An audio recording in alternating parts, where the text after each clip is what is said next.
Ready. महोदय, इस उपग्रह पर मानव अस्तित्व को बनाए रखने के लिए सबसे पहले आवश्यक है कि ऐसे विकास कार्यों को जारी रखा जाए जो सामाजिक न्याय पर आधारित हों और जिन्हें न्यायपालिका का समर्थन प्राप्त हो, अन्यथा पर्यावरणीय प्रदूषण के कारण न तो पीने के लिए साफ पानी मिलेगा और न सांस लेने के लिए शुद्ध वायु, और न ही आश्रय देने वाले वृक्ष ही रहेंगे। 21वीं सदी में संपूर्ण संसार मात्र श्मशान भूमि तथा उद्योगों की छीजन और रेडियोधर्मी कचरे की कूड़ेदानी बनकर रह जाएगा। लोभी मानव को सोने का अंडा देने वाली मुर्गी को नहीं मारना चाहिए। वायु, जल, वनस्पतियाँ और पशु पक्षी मनुष्य जाति के अस्तित्व के अभिन्न अंग हैं जिन पर उसका भविष्य निर्भर करता है। सार्वभौमिक न्याय का यही मूल तत्व है जिसे राष्ट्रीय और अंतर्राष्ट्रीय कानूनों का रूप दिया जाना चाहिए।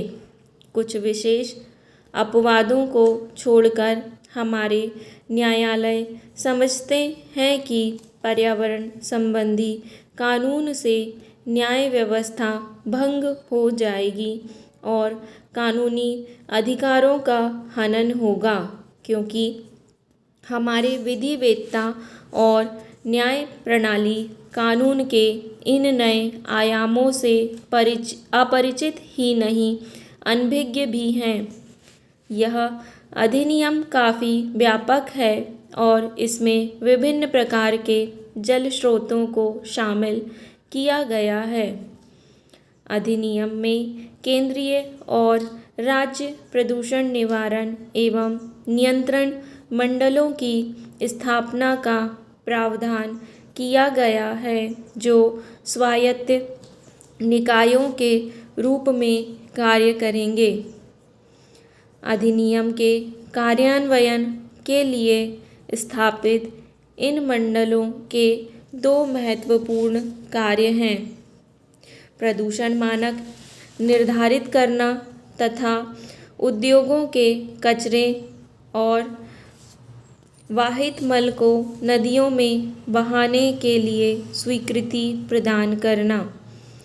केंद्रीय प्रदूषण नियंत्रण मंडल केंद्र सरकार और राज्यों के प्रदूषण नियंत्रण मंडल राज्य सरकारों के लिखित निर्देशों का पालन करने के लिए बाध्य होंगे। राज्य में प्रदूषण नियंत्रण मंडल द्वारा निर्धारित मानकों का अतिक्रमण और सहमति की शर्तों का उल्लंघन करने वालों को कठोर दंड देने का प्रावधान किया गया है। तथापि इस अधिनियम के अधीन प्रदूषण नियंत्रण मंडल द्वारा शिकायत किए जाने पर या उसकी पूर्वानुमति से ही किसी न्यायालय द्वारा किसी अपराध पर विचार किया जा सकता है।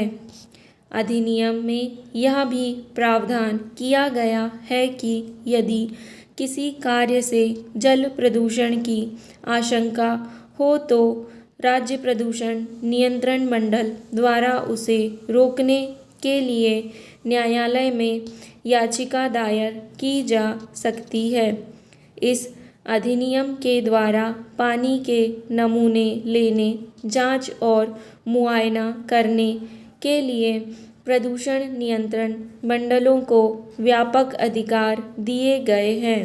पैरा केंद्र सरकार द्वारा केंद्रीय जल प्रयोगशाला और राज्यों में राज्य स्तरीय जल प्रयोगशालाओं की स्थापना और विशेषज्ञों की नियुक्ति का भी प्रावधान इस अधिनियम में किया गया है। वाहित मल और उद्योगों के कचरे से होने वाले जल प्रदूषण को रोकने के लिए आवश्यक उपाय स्वयं करने का अधिकार भी राज्य प्रदूषण नियंत्रण मंडलों को दिया गया है।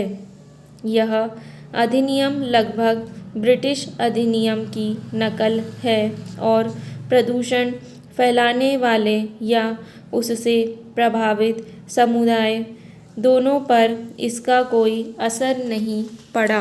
पैरा महोदय, विधिवेत्ताओं ने इस अधिनियम की कमियों को बताया और कुछ मायनों में ब्रिटिश कानून से भिन्न होने के कारण यह उतना शक्तिशाली नहीं रहा।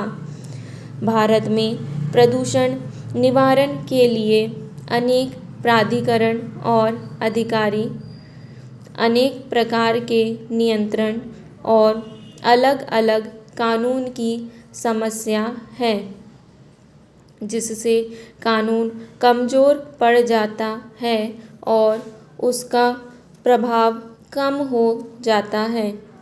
इसके अलावा जो लोग प्रदूषण के शिकार होते हैं वे प्रदूषण नियंत्रण मंडल की स्वीकृति के बिना सीधे न्यायालय में नहीं जा सकते। इससे जनता कानून से विमुख हो जाती है। अधिनियम की खामियों के कारण हाल ही में केरल उच्च न्यायालय द्वारा प्रदूषण नियंत्रण मंडल का मुकदमा खारिज कर दिया गया। जल अधिनियम 1974 के अनुरूप वायु प्रदूषण निवारण एवं नियंत्रण अधिनियम 1981 तैयार किया गया।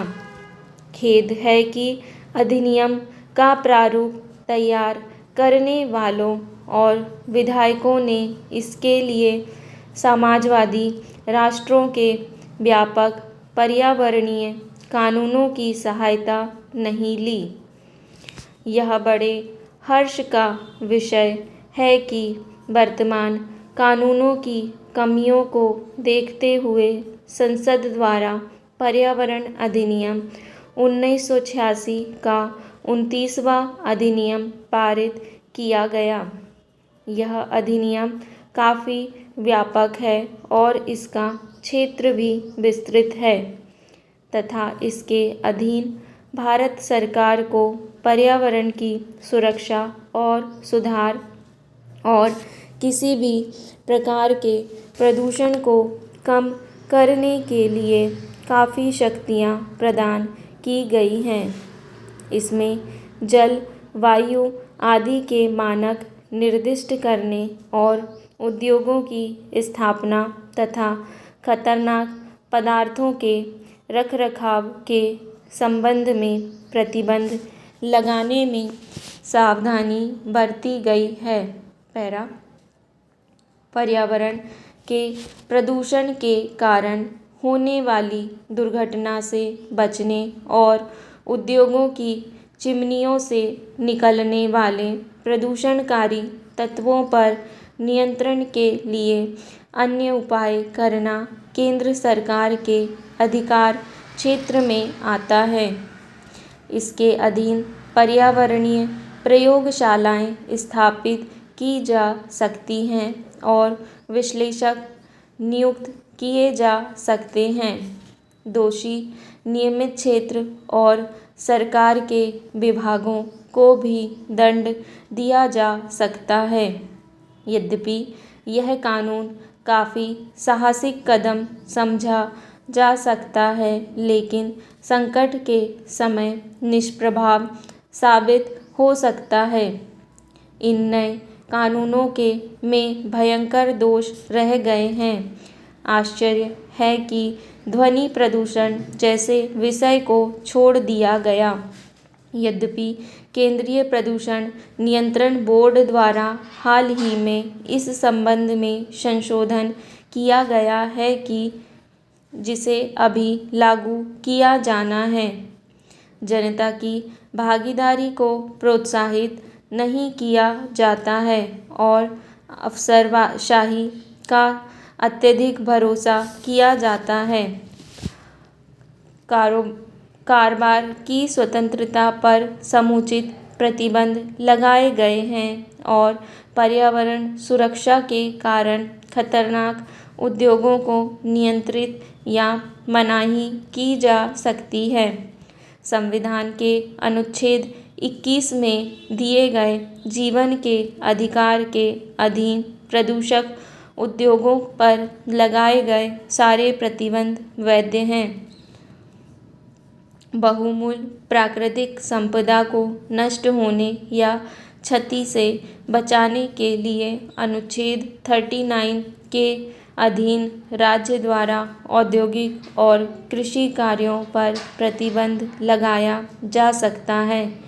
अनुच्छेद 39 ख के अधीन भौतिक संसाधनों पर नियंत्रण ताकि उनका सामान्य हित में सर्वोत्तम उपयोग किया जा सके। स्टॉप।